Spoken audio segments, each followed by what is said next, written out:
Hey guys, good morning. Welcome back to the channel for another video today.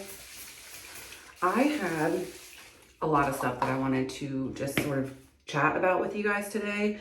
And so I figured we would do this little like chatty get ready with me. So if that's not something you're interested in, then maybe another video would be for you. But if you want to sit here and listen to me talk about all the things, including the accident that I referenced in the thumbnail or the title, then let's go ahead and get going. So, we have a lot to cover. First off, the first thing I want to say before I just forget to say it is, if you are on semaglutide, today at the end of the business day is the day that 503As have to stop compounding semaglutide, okay? 503B pharmacies have until May 22nd. So if you're with a company that is using a 503A, they don't have after today to continue compounding. My Orderly Meds is actually with a 503B, as most of you know, and so they are able to continue compounding until May 22nd. And I did just get word that they are going to be doing the same thing that they did the last time with tirzepatide, where they compounded, pre-mass produced a bunch of it, and they're still actually selling that. That's how it's going to be with semaglutide as well. So if you can still actually get the deal, the Simple Start deal, $99 a month. You pay $299 for 3 months. It comes in bulk. You only have to, text somebody and do a consult one time, and they send you the 3 months. So if you've been thinking about jumping on the semaglutide train, this is the perfect time to do it. But I did want to make sure I said that. I did officially get word that they're going to do the same type of mass production thing. So if you were to order 3 months now, you should be able to continue to get it past the 3 months. And it is obviously significantly cheaper than tirzepatide. So if you want to go that route, if you're thinking about jumping on that bandwagon, or if you're thinking about going into maintenance, it's a great deal. Okay, let me tell you all what happened yesterday. So this little portion is not going to be related to GLP-1. So just a little heads up there. Yesterday, I sent my daughter on her first ever, keep that in mind, first ever sleepover that was not, where is my, of course I can't find anything, that was not with a family member, okay? She is 10, almost 11, and this is the first time that she has gone anywhere and spent the night anywhere that was not at my family member or Chris's family's house, okay? So I dropped her off about 2 o'clock yesterday afternoon, and the mom asks me when I dropped her off if I was okay with her riding a side-by-side, which is literally, it kind of looks between like a cross of a golf cart and a four-wheeler. Like it has the roll bars and all of that on top of it, okay? So she asked me, and I said yes. She said ride on, keep that in mind as well. I said yes, as long as she wore a helmet, and the mom promised me that there were helmets. You probably can tell where this is going to be going. Okay. So the mom said there were helmets, and so I was like, yeah, whatever. She can have fun on that and do that with her friends. So life is fine. I'm thinking everything is going great. I have this really bad rash right there where my wedding ring goes. Try some lotion on it. And about 6 o'clock, I get a text. So she's been there for like 4 hours. I get a call, from this little girl's mom. Also, let me say that the only reason I let her go over there because the little girl's mom works at the school that my daughter goes to. And everybody was saying like how responsible this mom was and all of that. So I was like, okay, I feel comfortable doing this. So I get a call at 6 o'clock. And the mom says, this is not the call you want to be getting, but Kylie, my daughter, her name's Kylie, rolled the side-by-side and it landed on top of her. And her arm looks broken, is what she said to me. So I rushed over there. I'm about 15 minutes from their house. I rushed over there, and her arm is like, if you look at it, like right here in the elbow, it is like a softball. Like it looked like she broke her elbow.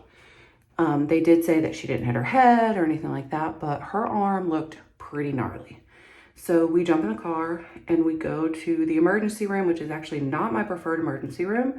We usually go drive further to one that's in a different town, but I was not about to do that with my daughter who probably had a broken arm. So we went to the ER. We were there for about 5 hours. Last night also just got this. I'll link it below. It's literally the best thing ever for summer. Like, it's so cool. It's like 15 bucks on Amazon. Anyway, so we go to the ER. We're there for like, again, like 5 hours. And thankfully, it was not broken. But, so thankfully it's not broken. That's the good news right off the bat, that her arm was not broken. They did all the like x-rays and several different angles and all of that. But, and this is, I think, a pretty big but, she tore a muscle. So that is maybe worse, probably worse. Oh man, that's the wrong one. Than her breaking a bone, because now the muscle is torn and she has to allow that to heal, and it's a whole thing. So I don't know what to do about this parent. Like, do I say something? What would you do if you were in this situation?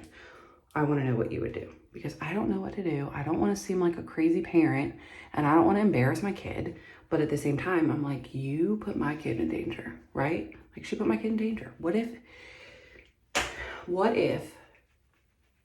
it had rolled on her head and she didn't have a helmet on? Like, that's the thing that I'm most concerned about, is that she didn't have a helmet on. And what if it had rolled on her head and something worse had happened? So we, like I said, spent most of the evening. I had a different video planned for today, but we were in the ER all night. And so I did not get that filmed, obviously. We're doing this little chatty thing today, so forgive me for that. But it was a long night. It was a long night in my house. And thankfully everybody's okay. She has a little sling and it's wrapped and everything, but yeah, that's what we're dealing with. So with all that being said, we had an eventful evening. Now, something else I wanted to update you on is how I'm feeling. So most of you know that I took my injection on Sunday this week. I moved it to a different day. I usually do Thursday, but I'm spreading it out. One question that I got several times was if my doctor was aware of this. Of course, yeah, I'm not like a psycho. Like, yeah, I tell my doctor everything that I do. As I always say, you guys should as well. So if you are not, heat protectant, if you are not doing that, maybe you should. Always tell your doctor and speak to your healthcare provider about the things that you are doing for your health, okay? Let's just say that right off the bat. So yes, I have told my doctor about it, and he is on board with me. He's on board with whatever I want to do, as long as I'm not injuring myself. Most of you probably know that. He's very chill and on board with things. So he's on board with that. Now, I did my injection on Sunday, and I remember now why I stopped taking biweekly injections. If you've been around, then you remember that I did that for a while, like right when I first, just touching this up, I did this like a couple days ago, and every day I just go in and like touch up the waves a little bit. But anyway, the first time I tried to maintenance, I did biweekly injections, and it was awful. And let me tell you why. When you spread out your injections further, and I don't know if this is just me, so let me know if you're somebody who does biweekly injections, if you've had the same experience with this, because I don't know if it's just me or if this is like how everybody responds. But when I spread my injections out to more than 7 days, so like to 10 days to 14 days, whatever, I get really bad side effects. And I'm assuming it's because my body has depleted the medicine more. I'm not assuming, I mean, it just makes total sense. And so therefore I'm like putting more in that isn't there or whatever. And so I'm having more side effects. But y'all, ever since Sunday, when I took the injection, I am so sick. My belly hurts so bad. I have not suffered with like constipation. It's actually the opposite. I have like diarrhea. I had it all day yesterday, all day today so far. And that's the only thing that I can correlate it to is the fact that I spread my shots out more. So I did message my doctor and asked him like if I should continue with that or if I should go back and try to continue lowering my dose or whatever.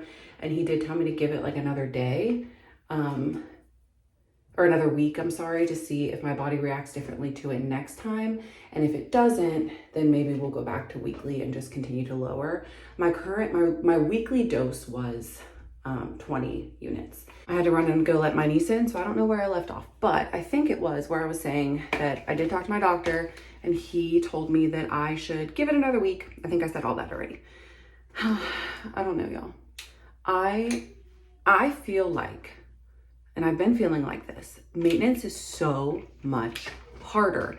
And I'm aware, you know, I've lost a significant amount of weight before, not on a GLP-1. And I was aware, I've always been aware that that is the harder part for most people, is keeping the weight off after they lose it. I guess I just figured that with a GLP-1, I guess I just like, you know, assumed when I shouldn't have, that you would be able to just lower your dose a little bit so that you got a little bit less effects, and then it wouldn't, you know, it would be easier, right? So far for me, that has not been the case. I want to know how y'all are feeling about this. If you are at the point yet where you are reaching maintenance, I just want to know how you're doing it.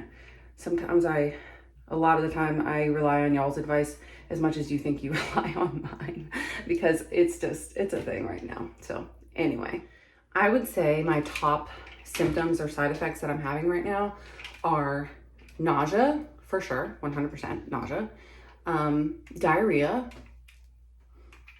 and then I'm having some just like stomach upset, like my stomach hurts and it feels bloated. I did take a little bit, see, that's part of it too. So I was taking 20 units once a week and I took 25.